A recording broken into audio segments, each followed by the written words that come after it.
అందరికీ నేనైతే ఈ రోజైతే ఇది కాలీఫ్లవర్ అన్నమాట నేను పకోడీ చేస్తున్నానండి।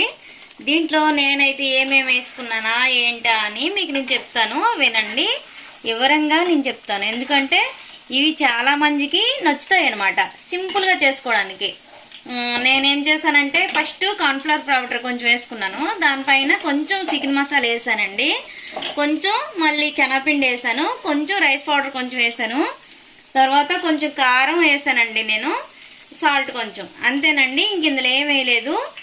అవి అన్ని మంచిగా కలిపేసి ఒక అరగంట టైం ఉంచేసానండి। నువ్వులు వేసానండి, టేస్ట్గా మంచిగా వస్తుంది బాగుంటుందని నువ్వులు వేసాను। అవి చూడడానికి కూడా మంచి బాగా వచ్చాయి, ఎందుకంటే మా పిల్లలకు చాలా ఇష్టం అండి ఇది, అందుకోసం నేను ఎప్పుడు ఇలా చేస్తూ ఉంటాను। మీకు కూడా ఇలా చేయాలనిపిస్తే ఇందులో ఎలా చేశాను ఏంటి అని మీకు చెప్పాను కదా, సేమ్ అలాగే చేయండి। కాకపోతే కాసేపు ముందు ఏంటంటే కొంచెం పసుపు నీటిలో కాసేపు నేను ఫస్ట్ ఒక 10 నిమిషాలు ఉంచేసానండి, ఉంచేసి కడిగాను, 2 టైమ్స్ కడిగాను, కడిగేసి ఇవన్నీ వేసాను, అందులో వేసేసి నేను అన్ని కలిపేసాను, కలిపేసి కాసేపు ఉంచానండి। ఉంచేసాక ఇలాగ వేసినాక ఇలాగ ఈ కలర్లో ఇలా వస్తుందండి।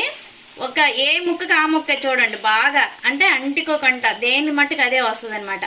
కొంతమంది చేసేవేటంటే అంటేస్తాయి, ముక్కకు ముక్క అంటేస్తాయి, ఇవి అంటాం చూడండి, ఏ పీస్కి ఆ పీసే వస్తాయి మంచిగా।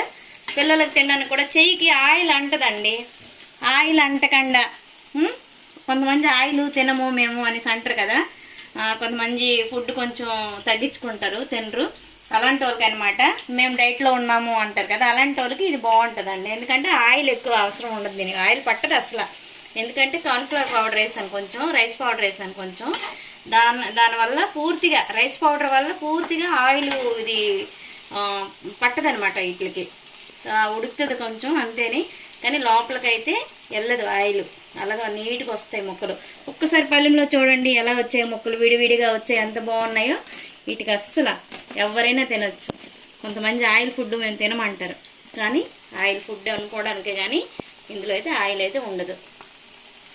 ఓకేనండి, మీకు నచ్చితే మీరైతే లైక్ చేయండి, షేర్ చేయండి, కమెంట్ చేయండి, ఓకేనా? బాయ్ అండి।